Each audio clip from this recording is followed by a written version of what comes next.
السلام علیکم ورحمت الله وبرکاته. دا امیر سالار صاحب یو غزل لسه شریک کوم. وایي چې یو سړي پسې ارمان کوم لګیا یم، یو سړي پسې ارمان کوم لګیا یم، په تاوان پسې تاوان کوم لګیا یم.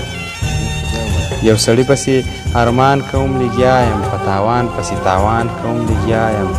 څه اثر په هغه نه کوي یارانو، څه اثر په هغه نه کوي یارانو، تعویذونه په جانان کوم لګیا یم. او نه د ورځې نه د شپې راځي خوبونه، نه د ورځې نه د شپې راځي خوبونه، او تذکرې د تیر دوران کوم لګیا یم. او په ښایسته ښایسته ګلونو پسې ګرځم، په ښایسته ښایسته ګلونو پسې ګرځم، عادتونه د باغوان کوم لګیا یم. په ښایسته ښایسته ګلونو پسې ګرځم، عادتونه د باغوان کوم لګیا یم. ته زما د حاله څه خبرې ګرانه، ته زما د حاله څه خبرې ګرانه، څومره لوبې په ګریوان کوم لګیا یم. لا هم هغسې په ورکه لار روان یم،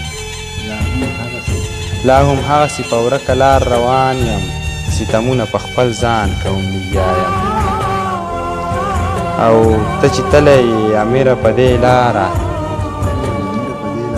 ته چې تللی یې امیره په دې لاره، اوس هم تا پسې خفګان کوم لګیا یم، اوس هم تا پسې خفګان کوم.